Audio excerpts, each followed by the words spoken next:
नमस्कार, आकाशवाणी से प्रस्तुत है समाचार प्रभात।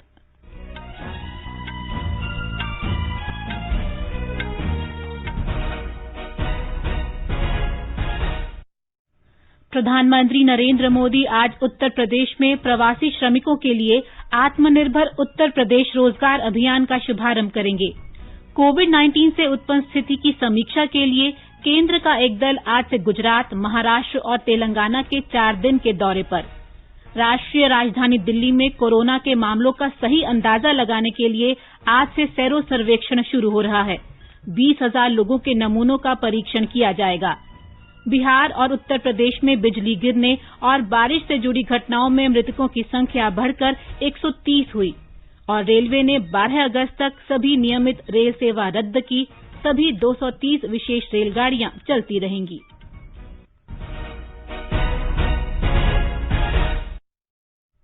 समाचार प्रभात के इस अंक में अपने सहयोगी नवीन सक्सेना के साथ मैं प्रियंका अरोड़ा। प्रधानमंत्री नरेंद्र मोदी कोविड-19 महामारी की वजह से अन्य राज्यों से अपने घरों को लौटे उत्तर प्रदेश के श्रमिकों के लिए आज आत्मनिर्भर उत्तर प्रदेश रोजगार अभियान का शुभारंभ करेंगे। इसके अंतर्गत करीब 1.25 करोड़ लोगों को राज्य में विभिन्न योजनाओं और कार्यक्रमों में रोजगार उपलब्ध कराया जाएगा। अभियान की शुरुआत वीडियो कॉन्फ्रेंस के जरिए उत्तर प्रदेश के मुख्यमंत्री योगी आदित्यनाथ की उपस्थिति में की जाएगी। हमारे संवाददाता ने बताया है कि रोजगार अभियान के वर्चुअल उद्घाटन के अवसर पर राज्य के संबंधित मंत्रालयों के मंत्री भी उपस्थित रहेंगे।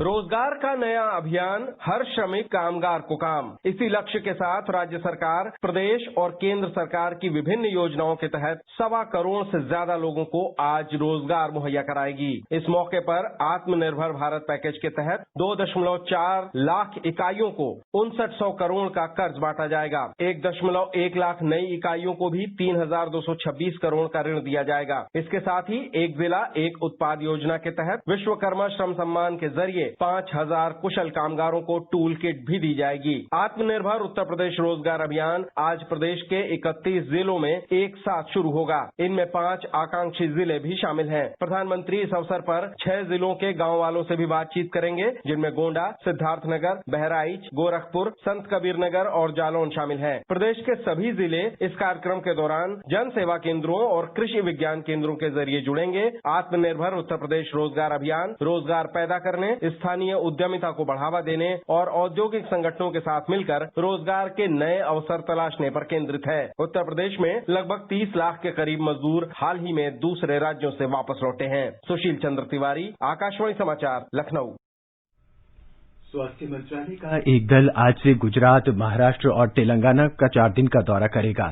इस दल का नेतृत्व स्वास्थ्य मंत्रालय में संयुक्त सचिव करेंगे। हमारे संवाददाता ने बताया है कि केंद्रीय टीम कोरोना वायरस के नियंत्रण के लिए राज्य द्वारा किए गए उपायों की समीक्षा करेगी।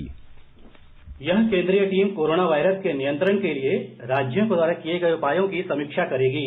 स्वास्थ्य मंत्रालय के आंकड़ों के मुताबिक महाराष्ट्र में सबसे अधिक 1,42,000 से अधिक मामले सामने आए हैं।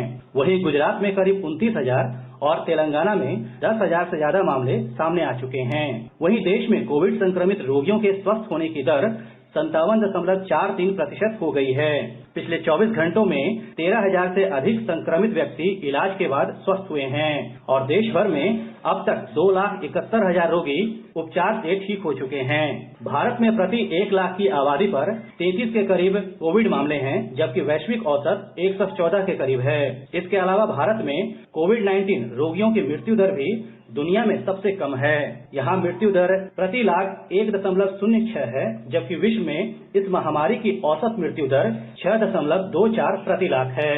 दीपेंद्र कुमार, आकाशवाणी समाचार, दिल्ली।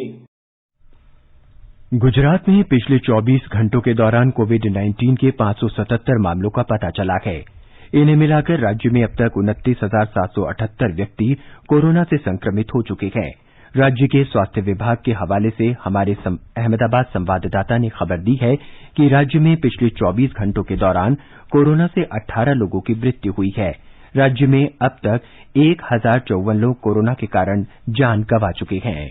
कल 410 मरीजों को अस्पतालों से छुट्टी मिलने के बाद राज्य में कोविड-19 से ठीक होने वाले मरीजों की कुल संख्या 21,506 हो गई है। आधिकारिक सूत्रों के अनुसार राज्य में 6,318 सक्रिय मामलों में से 6,252 की स्थिति स्थिर है, जबकि 66 मरीजों को वेंटिलेटर पर रखा गया है। कल सामने आए 572 नए मामलों में से सबसे अधिक 225 मामले अहमदाबाद शहर के हैं। इसके अलावा सूरत से 152 और वडोदरा से 44 नए मामले सामने आए। कोविड-19 के लिए राज्य में अब तक 3,45,000 से अधिक परीक्षण किए जा चुके हैं। इस बीच अहमदाबाद सिविल अस्पताल ने कोविड-19 रोगियों के रिश्तेदारों के लिए एक स्थायी डोम की सुविधा खड़ी की है। डोम में बिस्तर, पीने का ठंडा पानी, एयर कूलर और टेलीविजन सेट जैसी सभी सुविधाएं हैं। रिश्तेदारों को वीडियो कॉलिंग की सुविधाएं भी दी जा रही है ताकि वे मरीजों से बात कर सके। योगेश पंड्या, आकाशवाणी समाचार, अहमदाबाद।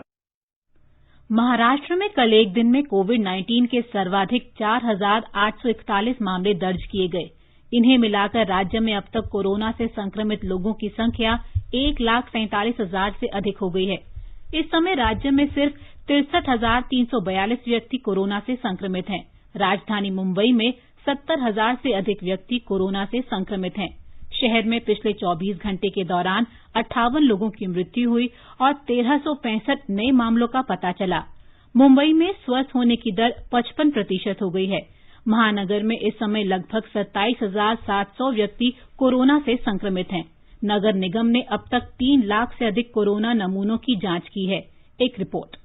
बृहन मुंबई नगर निगम बीएमसी ने अब 70 वर्ष से अधिक आयु के सभी लोगों को बिना पर्चे के कोविड-19 के लिए परीक्षण करने की अनुमति देने का फैसला लिया है। इससे पहले बीएमसी ने शहर के डॉक्टरों को अनुशासनात्मक कार्यवाही की चेतावनी दी थी अगर वे मरीज का शारीरिक परीक्षण के बिना परीक्षण की सिफारिश करते हैं। लेकिन अब के हालात के मद्देनजर इस नियम की समीक्षा करने के पश्चात मुंबई नगर निगम ने ई नुस्खे के आधार पर भी कोरोना परीक्षण के लिए अनुमति देने का फैसला किया है। 70 साल से ऊपर के लोगों का अधिक संख्या में परीक्षण किया जा सके, इसके लिए बीएमसी ने मानदंडों में ढील दी है। बीएमसी के आंकड़ों के अनुसार वरिष्ठ नागरिकों के बीच कोविड-19 मृत्यु दर अधिक है। मृत्यु दर को कम करने के लिए नगर निगम ने प्रतिबंधित क्षेत्रों और कोविड-19 हॉटस्पॉट में वरिष्ठ नागरिकों के ऑक्सीजन के स्तर की जांच भी शुरू कर दी थी। निवेदिता, आकाशवाणी समाचार, मुंबई। मध्य प्रदेश में कोरोना मरीजों की वृद्धि दर 1.46% हो गई है, जो कि अन्य बड़े राज्यों की तुलना में सबसे कम है। पिछले 24 घंटों के दौरान 147 नए मामलों का पता चला है, जिसे मिलाकर राज्य में कोरोना संक्रमित लोगों की संख्या 12,000 से अधिक हो गई है। कोरोना से राज्य में अब तक 542 लोगों की मौत हुई है। मुख्यमंत्री शिवराज सिंह चौहान ने कहा है कि राज्य में कोरोना की जांच और उपचार व्यवस्था में उल्लेखनीय सुधार हुआ है। मध्य प्रदेश 76.4% रिकवरी दर के साथ देश में दूसरे स्थान पर है। इसी तरह अन्य बड़े राज्यों में सक्रिय मामलों की संख्या के लिहाज से भी मध्य प्रदेश की स्थिति बेहतर है। वर्तमान में मध्य प्रदेश 2,441 सक्रिय मामलों के साथ 13वें स्थान पर है। इस बीच अधिकारियों ने राज्य के 2 सबसे प्रभावित जिलों भोपाल और इंदौर में शादी के लिए नियमों में ढील दे दी है। अब इन दोनों जिलों में शादियों के आयोजन के लिए अधिकारियों से पूर्व अनुमति लेने की आवश्यकता नहीं होगी। नए दिशा निर्देशों के अनुसार इंदौर में 50 व्यक्ति शादियों में शामिल हो सकते हैं, जबकि भोपाल में 40 मेहमानों को शामिल होने की अनुमति होगी। इससे पहले इंदौर में शादी में मेहमानों के शामिल होने की अधिकतम सीमा 12 और भोपाल में 20 थी। हालांकि अधिकारियों ने कहा है कि समारोहों के दौरान शारीरिक दूरी के नियम सहित अन्य सभी मापदंडों का पालन करना होगा और आयोजकों को कोरोना संक्रमण को रोकने के लिए व्यवस्था भी करनी होगी। संजीव शर्मा, आकाशवाणी समाचार, भोपाल। राष्ट्रीय राजधानी क्षेत्र दिल्ली में कोरोना के मामलों का सही अंदाजा लगाने के लिए आज से सेरो सर्वेक्षण शुरू हो रहा है। 20,000 लोगों का सेरो सर्वेक्षण किया जाएगा। दिल्ली सरकार ने कहा है कि राजधानी के बैंक्वेट हॉलों में कोविड उपचार केंद्र बनाए जाएंगे। मुख्यमंत्री अरविंद केजरीवाल ने बताया है कि कोविड मरीजों के लिए सरकार लगातार बिस्तरों की संख्या बढ़ा रही है। एक रिपोर्ट।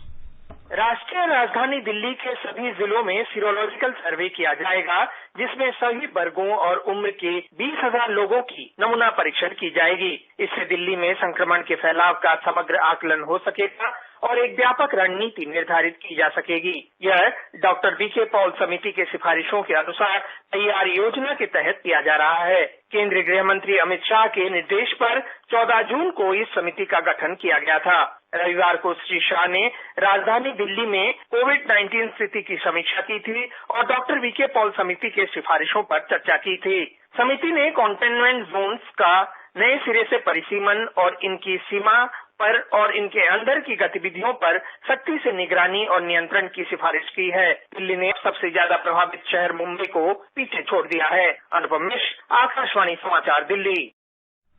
इस बीच दिल्ली में कोरोना से संक्रमित लोगों की संख्या 70,000 से अधिक हो गई है। हिमाचल प्रदेश में कोविड-19 आपदा के दौर में डिजिटल इंडिया कार्यक्रम से पंचायती राज संस्थाओं के निर्वाचित प्रतिनिधियों और क्षेत्रीय अधिकारियों से संवाद और संपर्क स्थापित करने में बड़ी मदद मिल रही है। राज्य में कोविड-19 महामारी से उत्पन्न स्थिति का जायजा लेने के लिए उपायुक्तों के साथ वीडियो कॉन्फ्रेंसिंग के जरिए नियमित रूप से बैठकें आयोजित की जा रही हैं। देश भर में कोरोना जांच की सुविधाओं में काफी बढ़ोतरी हुई है। इस समय देश में कुल 1007 प्रयोगशालाएं परीक्षण कर रही हैं। इनमें से 734 सरकारी और 273 निजी हैं। देश में अब तक 75 लाख से अधिक नमूनों की जांच की गई है। कोविड संक्रमित रोगियों के स्वस्थ होने की दर अब 57.43% हो गई है। तमिलनाडु के मुख्यमंत्री ई.के. पलनीसामी ने कोविड-19 महामारी का फैलाव रोकने में कोयम्बटूर जिला प्रशासन के प्रयासों की सराहना की है। जिले के अधिकारियों के साथ कल समीक्षा बैठक में उन्होंने कहा कि कोयम्बटूर चेन्नई के बाद राज्य का सबसे अधिक औद्योगिकृत जिला होने के बावजूद वहां महामारी का सबसे कम असर देखा गया है।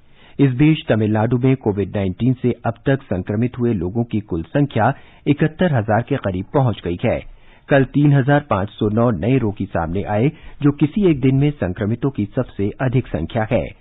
इस बीच ईरान के बंदर अब्बास बंदरगाह से प्रवासी भारतीयों को लेकर आईएनएस जलाश जहाज कल तूतुकुड़ी के लिए रवाना हो गया।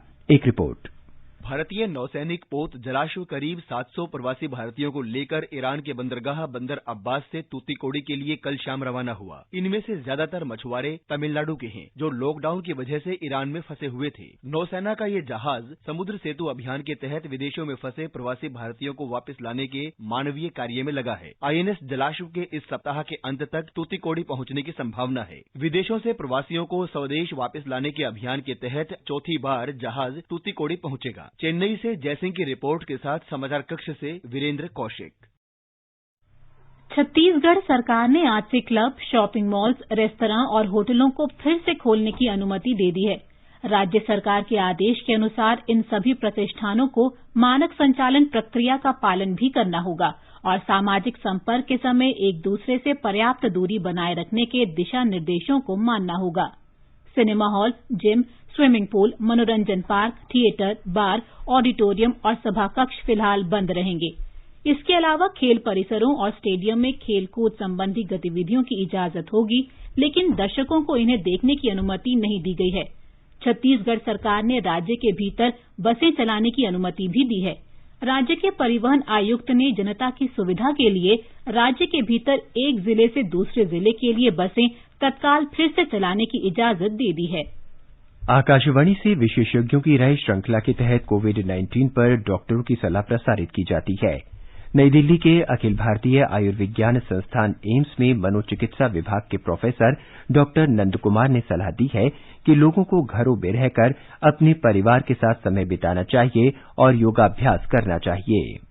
जब भी कोई महामारी आती है तो इसका असर कुछ दिन तक रहता है और ये धीरे धीरे खत्म हो जाता है, लेकिन हमें ये समझने की जरूरत है कि ये वक्त निकल जाएगा। लेकिन एक कठिन वक्त होता है और इस कठिन वक्त के समय हम कैसे अपने आप को संभालें, कैसे परिवार को संभालें, ये शायद हमें समझने की जरूरत है। एम्स की डॉक्टर अन्विता अग्रवाल ने लोगों से अपने घरों में ही रहने की सलाह देने के साथ साथ महामारी के प्रति लापरवाही नहीं बरतने को कहा है। Coronavirus may be invisible, but the number of people affected are very much visible, and the numbers are increasing from day to day. Don't be negligent. Please stay at home. ये समाचार आकाशवाणी से प्रसारित किए जा रहे हैं। हथेलियों पे तंबाकू मसाला रगड़कर स्वाद चखने के लिए मुंह तक जरूर लाएंगे।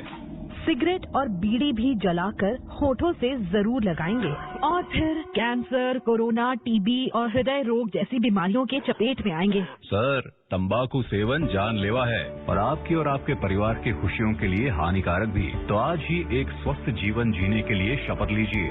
सिगरेट, बीड़ी या किसी भी प्रकार के तंबाकू का सेवन नहीं करेंगे और जीवन को सुरक्षित रखेंगे। खुजली झटपट दूर करे जालिम लोशन, वही नाम वही काम, कुछ भी नहीं बदला। चर्म रोगों का दुश्मन जालिम लोशन। समाचार प्रभात में आपका फिर स्वागत है। आगे बढ़ने से पहले एक नजर फिर से मुख्य समाचारों पर। प्रधानमंत्री नरेंद्र मोदी आज उत्तर प्रदेश में प्रवासी श्रमिकों के लिए आत्मनिर्भर उत्तर प्रदेश रोजगार अभियान का शुभारंभ करेंगे। कोविड-19 से उत्पन्न स्थिति की समीक्षा के लिए केंद्र का एक दल आज से गुजरात, महाराष्ट्र और तेलंगाना के 4 दिन के दौरे पर। राष्ट्रीय राजधानी दिल्ली में कोविड संक्रमित करीब 20,000 लोगों के नमूनों के परीक्षण के लिए आज से सेरो सर्वेक्षण किया जाएगा। बिहार और उत्तर प्रदेश में बिजली गिरने और बारिश से जुड़ी घटनाओं में मृतकों की संख्या बढ़कर 130 हुई और रेलवे ने 12 अगस्त तक सभी नियमित रेल सेवा रद्द की। सभी 230 विशेष रेलगाड़ियां चलती रहेंगी। केंद्रीय माध्यमिक शिक्षा बोर्ड सीबीएसई ने उच्चतम न्यायालय को बताया है कि 1 से 15 जुलाई तक निर्धारित 10वीं और 12वीं कक्षा की शेष परीक्षाएं कोविड-19 महामारी के कारण रद्द करने का फैसला किया गया है। बोर्ड ने कहा है कि ये परीक्षाएं बाद में आयोजित की जाएंगी। उच्चतम न्यायालय देश में कोविड-19 के बढ़ते प्रकोप की वजह से 1 से 15 जुलाई तक होने वाली 12वीं कक्षा की बाकी परीक्षाओं को रद्द करने संबंधी याचिकाओं की सुनवाई कर रहा था। न्यायालय को बताया गया कि विद्यार्थियों को बाद में आयोजित की जाने वाली परीक्षा में शामिल होने या पिछली परीक्षा पर आधारित आकलन के विकल्पों में से किसी एक को चुनना होगा। बिहार में पिछले 24 घंटे के दौरान राज्य के 25 जिलों में बिजली गिरने और बारिश संबंधी घटनाओं में मृतकों की संख्या बढ़कर 106 हो गई है। इन घटनाओं में 56 व्यक्ति घायल भी हुए हैं। हताहतों में ज्यादातर किसान शामिल हैं जो अपने खेतों में काम कर रहे थे। गोपालगंज में 24 लोगों की मौत हुई जबकि 6 जिलों पूर्णिया, नवादा, मधुबनी, भागलपुर, औरंगाबाद और सीवन में 39 व्यक्ति मारे गए। राज्य के अन्य 18 जिलों से 53 लोगों के हताहत होने की खबर है। मुख्यमंत्री नीतीश कुमार ने इस प्राकृतिक आपदा में बड़ी संख्या में लोगों की मृत्यु होने पर गहरा शोक व्यक्त किया है। एक रिपोर्ट। मुख्यमंत्री नीतीश कुमार ने प्रत्येक मृतक के निकटतम आश्रित को 4-4 लाख रुपए अनुग्रह राशि दिए जाने की घोषणा की है। वज्रपात के कारण 53 घायलों में से 13 की स्थिति काफी गंभीर है। राज्य सरकार ने घायलों का मुफ्त इलाज कराने का निर्देश दिया है। मौसम विभाग ने अगले 3 दिनों के लिए राज्य के अधिकांश इलाकों में भारी बारिश और वज्रपात का अलर्ट जारी किया है। इसे देखते हुए लोगों से घरों से नहीं निकलने की अपील की गई है। किसानों और मजदूरों को खेतों में काम नहीं करने की सलाह दी गई है। साथ ही मौसम खराब होने पर लोगों से पेड़ों के नीचे खड़ा नहीं होने का अनुरोध किया गया है। आकाशवाणी समाचार के लिए पटना से कृष्ण कुमार लाल। उत्तर प्रदेश में बिजली गिरने से कम से कम 24 व्यक्तियों की मृत्यु हो गई और 12 घायल हो गए। हमारे संवाददाता ने राज्य के राहत आयुक्त के हवाले से खबर दी है कि देवरिया जिले में बिजली गिरने से 9 लोग मारे गए और 6 घायल हो गए। प्रयागराज जिले में 6, अम्बेडकर नगर में 3, बाराबंकी में 2 और कुशीनगर, फतेहपुर, बलरामपुर तथा उन्नाव जिले में 1-1 व्यक्ति की मृत्यु हुई है। इस घटना के समय लोग खेतों में काम कर रहे थे या फिर उन्होंने बारिश और बिजली गिरने से बचने के लिए पेड़ों के नीचे शरण ली थी। मुख्यमंत्री योगी आदित्यनाथ ने लोगों की मृत्यु पर शोक व्यक्त किया है और प्रत्येक मृतक के परिवार को 4 लाख रुपए की अनुग्रह राशि देने की घोषणा की है। उन्होंने इस प्राकृतिक आपदा में घायल हुए लोगों को तत्काल चिकित्सा सहायता देने और पीड़ित परिवारों को सहायता देने के निर्देश भी अधिकारियों को दिए हैं। प्रधानमंत्री नरेंद्र मोदी ने उत्तर प्रदेश और बिहार में तेज बारिश और बिजली गिरने की घटनाओं में मारे गए लोगों के परिजनों के प्रति संवेदना व्यक्त की है। ट्वीट संदेश में उन्होंने कहा कि संबंधित राज्य सरकारें तेज गति से राहत कार्य में जुटी हुई हैं। असम के 9 जिलों में बाढ़ से लगभग 2 लाख लोग प्रभावित हुए हैं और अब तक 15 लोगों की मौत हो चुकी है। राज्य में कई नदियां खतरे के निशान से ऊपर बह रही है। पानी बढ़ने से एक बड़े क्षेत्र में फसलों को नुकसान हुआ है। 5 जिलों में 11,000 से अधिक लोग राहत शिविरों में आश्रय लिए हुए हैं। बाढ़ से सड़कों और तटबंधों को भी नुकसान हुआ है। राष्ट्रीय आपदा मोचन बल और राज्य आपदा मोचन बल की टीमें राहत और बचाव कार्य में तैनात हैं। और अब एक नजर देश भर में आज के मौसम के पूर्वानुमान पर। राष्ट्रीय राजधानी दिल्ली में हल्की वर्षा के साथ बादल छाए रहने की संभावना है। शहर का न्यूनतम तापमान 28 डिग्री सेल्सियस रिकॉर्ड किया गया। अधिकतम तापमान 39 डिग्री रहने का अनुमान है। मुंबई में आमतौर पर बादल छाए रहेंगे और हल्की वर्षा होने की संभावना है। न्यूनतम तापमान 26 डिग्री सेल्सियस दर्ज किया गया। अधिकतम तापमान 34 डिग्री सेल्सियस रहने के आसार हैं। चेन्नई में भी आसमान में बादल छाए रहने और बूंदाबांदी होने की संभावना है। नगर का तापमान 27 डिग्री और 35 डिग्री सेल्सियस के बीच रहने का अनुमान है। कोलकाता में भी छिटपुट बादल छाए रहेंगे और हल्की वर्षा हो सकती है। न्यूनतम तापमान 28 डिग्री रहा, जबकि अधिकतम तापमान 35 डिग्री सेल्सियस रहने का अनुमान है। चंडीगढ़ में छिटपुट बादल छाए रहेंगे और हल्की वर्षा हो सकती है। उत्तराखंड के देहरादून में आसमान में बादल छाए रह सकते हैं। छिटपुट वर्षा होने की संभावना है। हैदराबाद में तापमान 26 डिग्री दर्ज किया गया। दिन का तापमान 36 डिग्री सेल्सियस रहने की संभावना है। बेंगलुरु में बादल छाए रहने और हल्की वर्षा या बूंदाबांदी होने के आसार हैं। अहमदाबाद में आंशिक रूप से बादल छाए रहेंगे। अधिकतम तापमान 38 डिग्री सेल्सियस रहने की संभावना है। भोपाल में बादल छाए रहेंगे और गरज के साथ बारिश या धूल भरी आंधी चल सकती है। पटना में भी आंशिक रूप से बादल छाए रहेंगे और गरज के साथ वर्षा होने का अनुमान है। गुवाहाटी में न्यूनतम तापमान 22 डिग्री रहा। अधिकतम तापमान 28 डिग्री सेल्सियस रहने की संभावना है। केंद्र शासित प्रदेश जम्मू कश्मीर के जम्मू में आमतौर पर आसमान साफ रहेगा, लेकिन शाम तक बादल छाने की संभावना है। श्रीनगर में आंशिक रूप से बादल छाए रहेंगे। गिलगित में न्यूनतम तापमान 16 डिग्री सेल्सियस रहा और अधिकतम तापमान 34 डिग्री सेल्सियस रहने का अनुमान है। मुजफ्फराबाद में भी आसमान में आमतौर पर बादल छाए रहने की संभावना है। समाचार कक्ष से देवेंद्र त्रिपाठी। रेलवे ने 12 अगस्त तक मेल, एक्सप्रेस यात्री और उपनगरीय सेवा सहित सभी नियमित समय सारणीबद्ध यात्री सेवाएं रद्द करने का फैसला किया है। 1 जुलाई से 12 अगस्त के बीच यात्रा के लिए नियमित समय सारणीबद्ध रेलगाड़ियों के लिए बुक किए गए सभी टिकट रद्द समझे जाएंगे और उनका पूरा रिफंड यात्रियों को दिया जाएगा।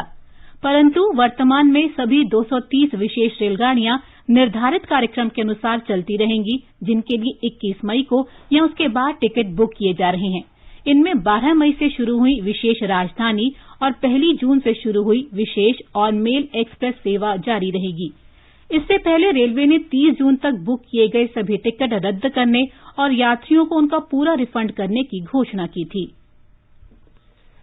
केंद्रीय रक्षा राज्य मंत्री श्रीपद नाइक ने कहा है कि भारत एक प्रमुख विश्व शक्ति के रूप में उभरा है। उन्होंने कहा कि इसके पीछे प्रभावी आर्थिक विकास है, जिसे कुशल नेतृत्व का समर्थन मिला है। श्री नाइक नई दिल्ली में कल वीडियो कॉन्फ्रेंसिंग के माध्यम से रक्षा और एरोस्पेस विनिर्माण क्षेत्र डिफेंस कॉन्क्लेव 2020 गुजरात पर 2 दिवसीय डिजिटल सम्मेलन को संबोधित कर रहे थे। भारतीय उद्योग परिसंघ CII गुजरात और भारतीय रक्षा निर्माता समिति ने संयुक्त रूप से इसका आयोजन किया है। श्रीलंका में अमरीकी सरकार के साथ प्रस्तावित मिलेनियम चैलेंज कॉरपोरेशन MCC समझौते की जांच के लिए गठित राष्ट्रपति की समिति ने इस समझौते को लेकर आशंकाएं व्यक्त करते हुए कहा है कि इसकी कुछ धाराओं पर कानूनी तौर पर अमल करना संभव नहीं है। कल शाम राष्ट्रपति गोतबया राजपक्षे को अपनी अंतिम रिपोर्ट सौंपने के बाद कमेटी ने कहा कि MCC पर अमल करने वाले देशों की मौजूदा हालत बड़ी दयनीय है। राष्ट्रपति ने रिपोर्ट को सार्वजनिक करने को भी कहा है।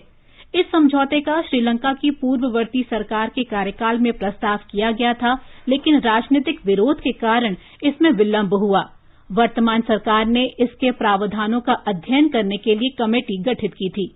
दूसरी ओर कोलंबो में अमरीकी दूतावास ने आशा व्यक्त की है कि आगामी अगस्त में होने वाले चुनाव के बाद समझौते को अंतिम रूप दे दिया जाएगा।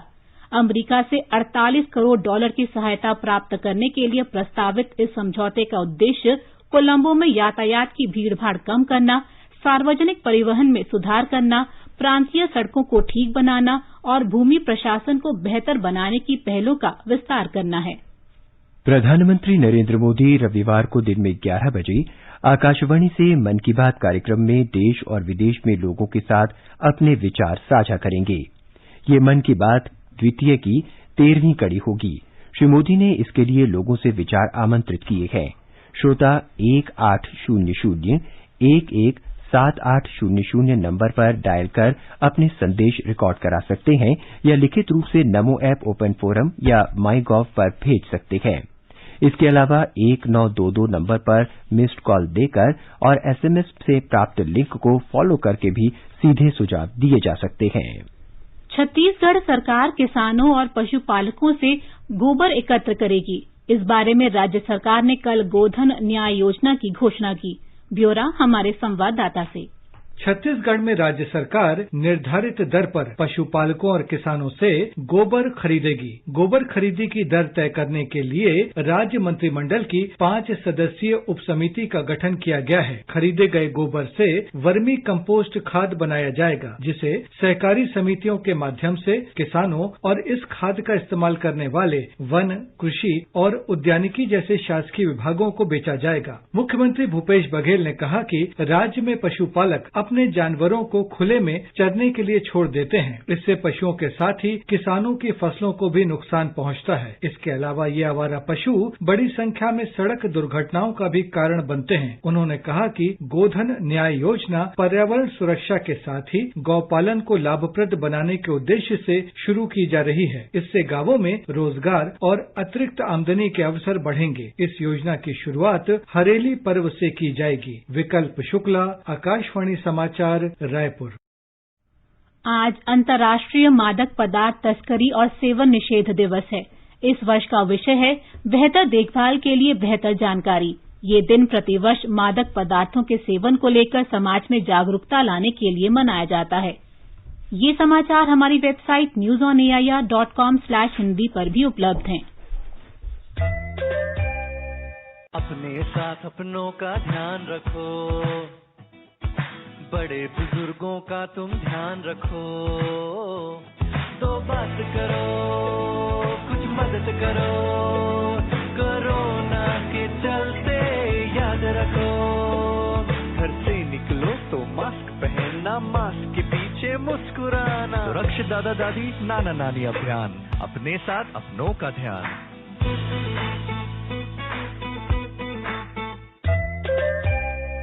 प्रधानमंत्री नरेंद्र मोदी आत्मनिर्भर उत्तर प्रदेश रोजगार अभियान के शुभारंभ के अवसर पर इस समूह की महिलाओं से सीधे बातचीत करेंगे। मेरा नाम प्रियंका मौर्य है। सागवान मैंने देखा था 2 साल हो गए करते। पहले बार 50,000 सागवान का पेड़ लगाया था, तो उसे 3 लाख का बेचा। तो उसमें सब लोग 10 लोग सदस्य मिलकर किए थे। और फिर अब कोरोना की वजह से सब 25 लोग हमारे बाहर से गांव आ गए, तो सब लोग मिलकर 1.5 लाख सागवान का पेड़ लगाए हैं। ये 23 रुपए का एक पेड़ बेचते हैं। और अब आज के समाचार पत्रों की सुर्खियों के साथ हैं नवीन। चीन नहीं माना तो बिगड़ेंगे हालात। प्रियंका, वास्तविक नियंत्रण रेखा पर चीन की लगातार चालबाजी पर भारत की इस दो टूक को दैनिक जागरण सहित अधिकांश अखबारों ने प्रमुखता दी है। राजस्थान पत्रिका कहना है गलवान के बाद अब चीन ने खोला डेपसांग मोर्चा, टैंक रेजिमेंट तैनात। जनसत्ता का कहना है गलवान घाटी से 1 किलोमीटर पीछे हटा चीन। अमर उजाला की सुर्खी है भारत के साथ सीमा विवाद के बीच नेपाल के प्रधानमंत्री केपी शर्मा ओली से अपनी ही पार्टी ने मांगा इस्तीफा।